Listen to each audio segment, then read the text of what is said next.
Magandang araw mga kaibigan.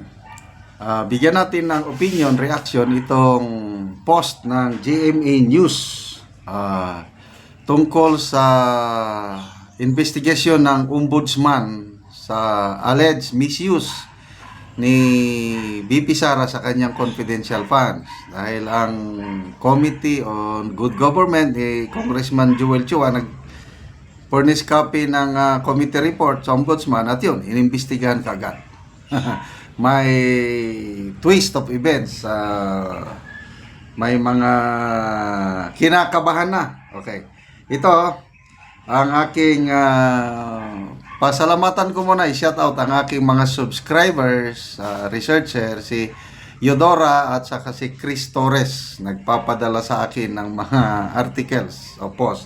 Okay, sabi ni Chris Torres, General, nababahala na ang House of Representatives, lalo si Joel Chua, dahil sa madali ang aksyon ginawa ng ombudsman sa kaso ni BP Sara na pinapasagot sa confidential banser.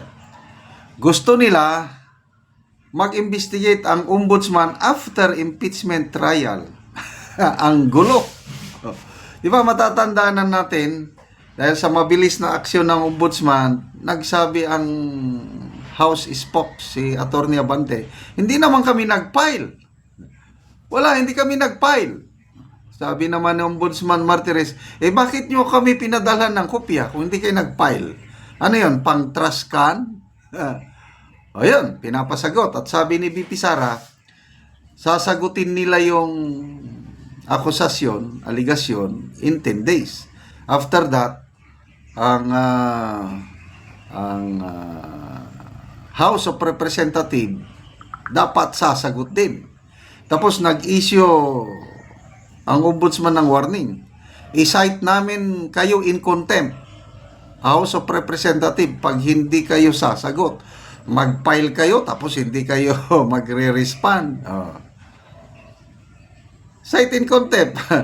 Sabi naman ni Congressman Joel Chua, we will cooperate. Kaya lang, yun palang committee report na isinabmit, copy furnish ng ombudsman, walang naka-attach na ebidensya. Nabasa ko dito sa article ng GM, walang naka-attach. Hindi katulad doon sa committee report ni Senator Amy Marcos, kompleto. Actionable na. Dito sa Committee on Good Governance, siguro yung main report lang, committee report, yun lang, copy furnish. Hindi nila inaakala siguro na aksyonan kaagad ng ombudsman, mabilis umaksyon ang ombudsman.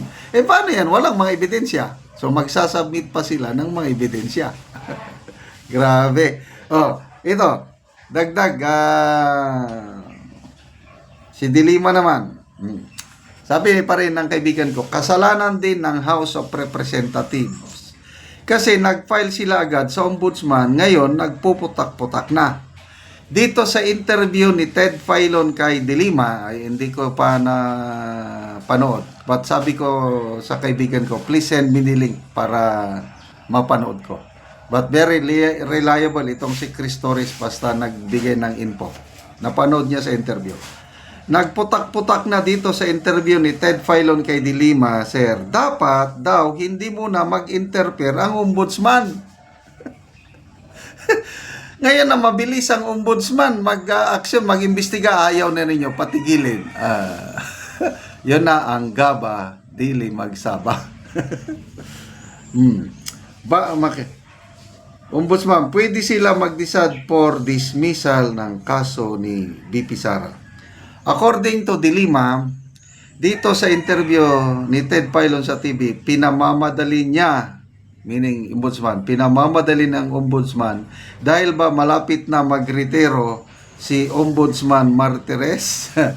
So, ang naintindihan ko dito, hinala nitong sina Dilima, kasi ang stand ni Ombudsman Martires, nag-statement niya na siya na kung ang expenses sa confidential funds, kailangan nyo pang mag-submit ng mga liquidating documents o wata. Hindi na yan confidential. Kasi ako, naranasan kong gumamit ng confidential funds, wala lang, tanggapin lang. Tapos ang liquidation, bahala na yung iba ang liquidation ng confidential funds. Ang gusto ng House of Representatives, detalyadong resibo, detalyadong, hindi na yung yan, iba ang patakaran ni Ombudsman Martires pagdating sa confidential funds. Parehas sila ni Attorney Rowena Guanzon, yung nakakaintindi ba? Kaya kinakabahan sila, baka i-dismiss kaagad ng ombudsman ang kaso dahil sa kakulangan ng mga ebidensya. Nako, pag nangyari yan, talagang kakabahan sila.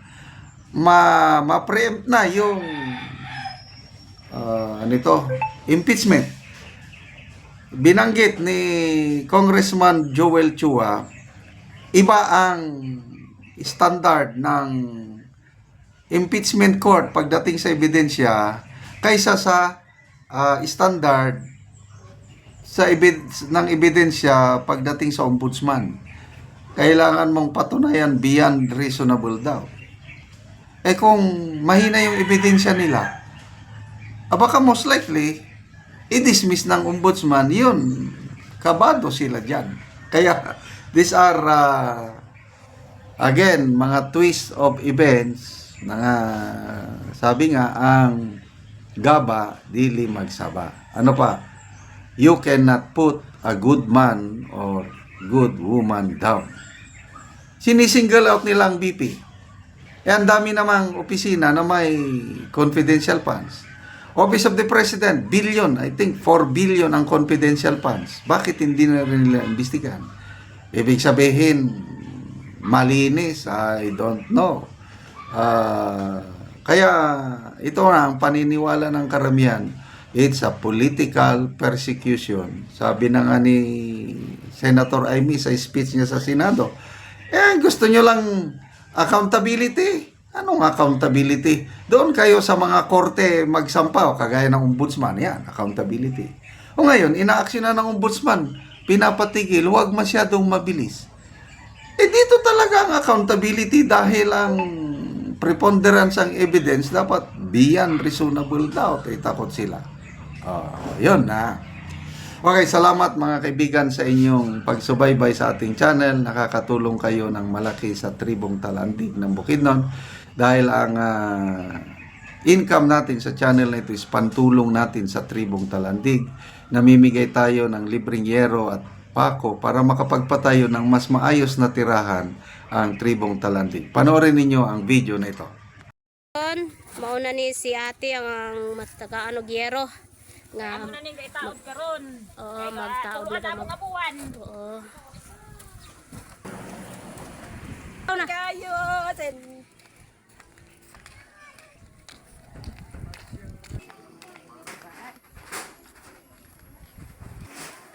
o mauna ni ang atok nila ate nga kuan na kaayo ano kayong bangag sa gusto silang atok grabe na gid kayo ang gusto to o tuluan na gid kayo sila ate ko ulan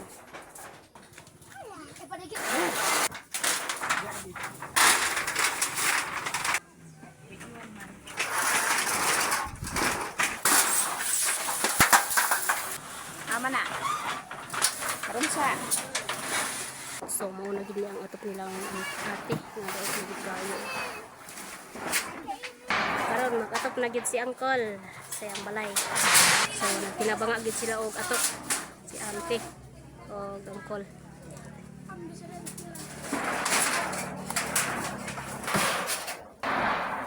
Salamat. so karon humana gyud si auntie og uncle sa pag-atop sa ilang balay.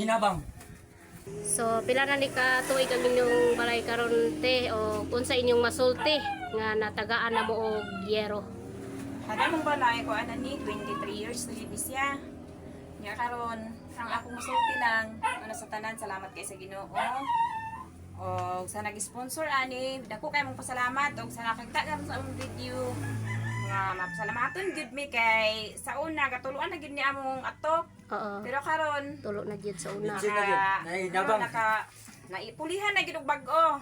Mm-mm. Kaya na nag-sponsor, so dako gid kay among salamat, more blessing pa unta nga moabot sa nag-sponsor sa